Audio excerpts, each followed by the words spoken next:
우리나라 최초 개신교 선교사는 로버트 조메인 토마스라는 사람입니다.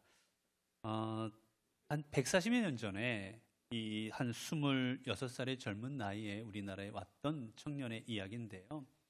원래 이 토마스 선교사는 우리나라에 관심이 있었던 건 아니고 중국 선교에 관심. 그래서 아내와 함께 중국에 가서 선교하고자 합니다. 그런데 여러분, 그 백몇십 년 전에 이 중국이 얼마나 열악했겠습니까? 얼마나 열악했겠어요? 이 24살의 젊은 나이에 아내와 함께 이제 중국에 가서 지내다가 아내가 이제 임신을 합니다. 네, 아내가 임신했는데 입덧을 하면 뭘 잘 먹어야 되는데 입덧하니까 먹을 수가 없잖아요. 근데 누구 하나 옆에서 이 아내를 도와주는 손길이 없습니다. 그래서 그만 아내가 제대로 먹지를 못해요. 그래서 남편이 토마스 선교사님이 선교하러 떠난 사이에 아이가 이제 유산되고 맙니다. 그 아이가 유산되고 그리고 그 아내는 이제 몸조리를 좀 해야 되는데 누가 옆에서 몸조리를 도와주는 사람이 없어서 혼자 앓다가 아내마저 죽고 말아요. 혼자 남겨집니다. 혼자 좌절하면서 어떻게 할까 그런 마음 갖고 있는 그때 이 선교사에게 소식이 들려옵니다. 이 중국 저쪽에 조선이라는 땅이 있는데 그 땅의 사람들이 예수를 안 믿고 하나님을 모른 채 살아가고 있다. 예수를 믿지 않고 수많은 사람들이 지금도 죽어가고 있다라는 소식을 듣는데 그때 심장이 불붙는 것 같은 느낌이 내가 저 한국 땅에, 저 조선 땅에 복음을 전하리라. 원래는 중국 땅에 복음을 전하러 왔지만 내 사명진 하나님께서 조선해 주시는구나 그 생각하고 그리고 조선으로 오려고 준비를 합니다.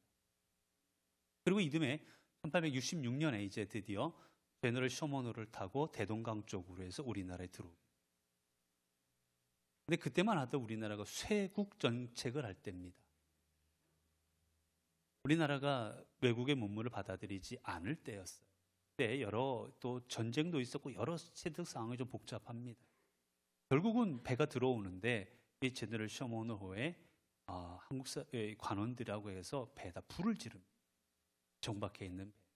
결국 배가 침몰하고 말아요. 그때 이제 토마스 선교사님이 이제 성경책 가져왔던 성경책을 들고는 이제 내려서 성경책을 어떻게 할 수가 없잖아요. 성경책을 막 그 강변에 뿌립니다.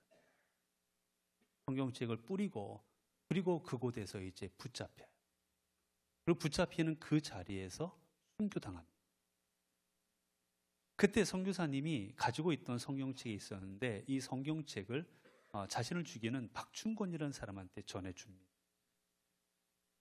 이 사람이 도대체 이 서양 이 뭐길래 이 책이 뭐길래 아니 이 젊은 이 서양의 청년이 우리나라까지 와가지고 목이 잘려 죽는 순간에 이걸 나한테 줬을까? 대체 이게 뭔가?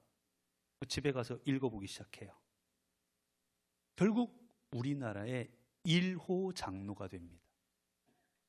이 성경책을 읽은 다음에 1호 장로가 되고 그리고 이 진짜인지는 모르겠는데 아무튼 이게 강변에다가 막 성경책을 뿌렸지 않습니까? 전해지는 바로는 우리나라가 이때 종이가 귀했어요. 그렇지 않습니까? 종이가 귀해가지고 사람들이 그 성경을 다 가져갔대요. 뭐 했을까요? 이 옛날에 여러분 시골집들 가면 이 종이 갖다가 뭐 했을까요? 예? 예? 벽에다 받아 붙여버려요. 성경책을 뜯어가지고 다 벽에다 붙였답니다. 그러니 그 집에 놀러 온 사람도 누워서 뭐만 봐요? 성경을 보는 거예요. 뭐 예수가 뭐 했다네? 예수가 어디 갔대? 그걸 보고 거기서 자고 간 사람들은 예수를 믿게 되었다라는 뭐 그런 이야기들도 좀 사실 전해지고 그래요. 여러분 어쨌거나 중요한 건 이 한국 땅에 복음이 전해진 것은 여러분 그냥 전해진 게 아니었어요. 이 땅에 자신의 목숨을 바쳐서 자신의 모든 것을 바쳐서 이 땅에 복음을 전했던 그 선교사들의 피와 눈물과 땀과 기도가 있었기에 오늘 우리 한국에 우리가 이렇게 기독교를 우리가 믿을 수가 있게 된 겁니다. 하나님께서는 그 토마스 선교사의 그 손길, 비록 순교당했지만 그 손길을 통하여 이 한국 땅에 놀라운 역사를 일으켜 주신 거지요. 여러분, 사람이 성숙한다는 게 뭔지 아십니까? 성숙한다. 사람이 성숙한다라는 건 뭐냐면 사람이 성숙하기 전에는 어떤 일을 하느냐? 하고 싶은 일을 합니다. 먹고 싶은 거 먹어야 되고 자고 싶은 거 자야 되고 성숙하기 전에는 하고 싶은 거를 합니다. 근데 성숙해지면 어떤 일을 합니까? 해야 할 일을 합니다. 저희도 이제 아이들 키우다 보니까 그런 게 있죠. 다 이제 자야 됩니다. 아이들이 졸려요. 눈이 그냥 뭐 감겨요. 그때 애들 보고 씻어라 그러면 애들이 어떻습니까? 난리가 납니다.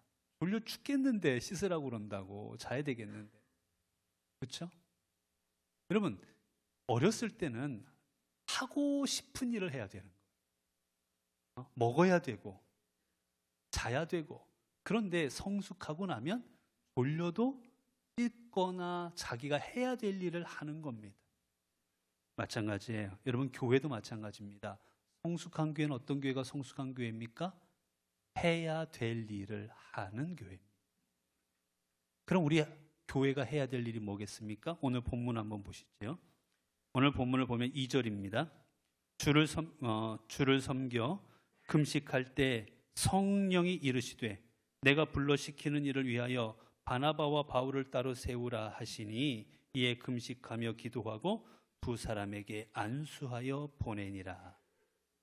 오늘 본문의 말씀은 성경의 안디옥 교회 이야기입니다. 안디옥 교회는 성경의 가장 초대교회에 가장 정말 아름다웠고 교회다운 교회의 모습을 가졌던 게 바로 안디옥 교회입니다. 우리가 기도할 때 초대교회의 모습까지 여러분 그런 교회가 이 안디옥 교회였던 거예요. 여러분 고린도 교회 다른 교회들은 문제가 너무 여러분 혹시라도 기도할 때 우리 교회가 고린도 교회 같은 교회 큰일 납니다. 교회 쪼개져요. 교회 안에 이단 두르고 난리 납니다. 절대 그렇게 기도하시면 안 돼요.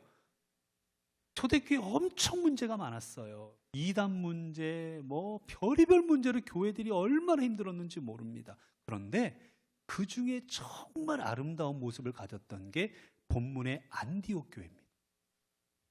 안디옥 교회가 정말 아름다운 교회였어요. 그런데 그 교회가 이제 어떻게 하나님의 삶을 감당하느냐 2절에 보니까 이렇습니다. 주를 섬겨 금식할 때 성령이 이르실 때 성령께서 안디옥 교회에게 말씀하셨어요. 뭡니까?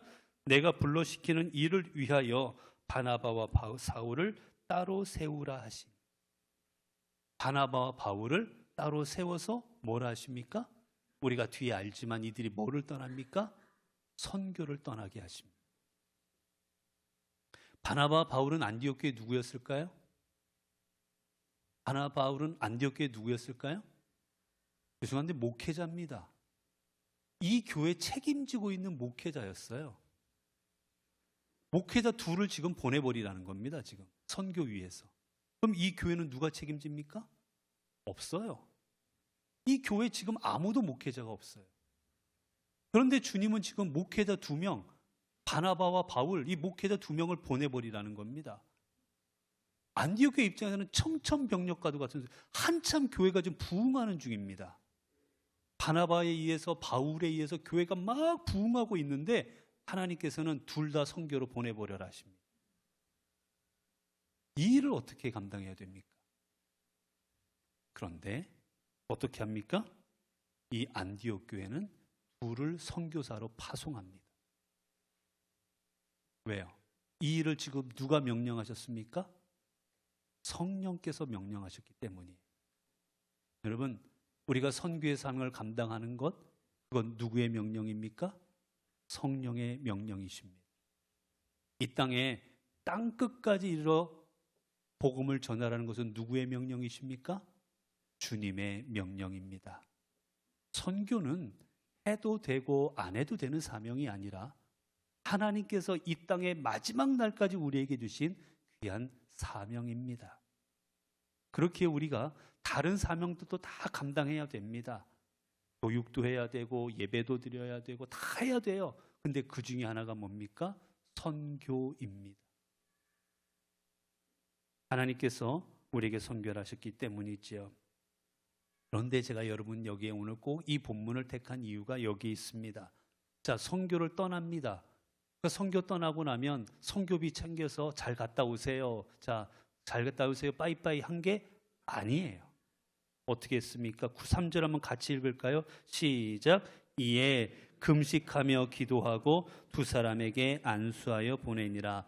자, 바나바와 바울은 선교를 떠납니다. 근데 교회는 뭐 했어요? 그때 뭐 합니까? 금식하며 기도했어요. 그러니까 우리는 어떻게 살아야 되지요? 뭐대로 살아야 됩니까? 우리는 뭘 가지고 살아야 돼요? 말씀대로 살아야 되지 않겠어요? 그렇죠, 여러분? 자, 오늘 본문의 말씀에 뭐 하라고 그랬어요? 보내는데 어떻게 하고 보내라고요? 금식하고 기도하고. 자, 오늘부터 이제 뭐 하셔야 돼요? 이제 뭐 하셔야 됩니까? 기도는 해야 되고, 그 다음 뭐도 하셔야 돼요? 금식도 하셔야 되고. 큰일 났습니다, 이제 여러분. 큰일 났습니다.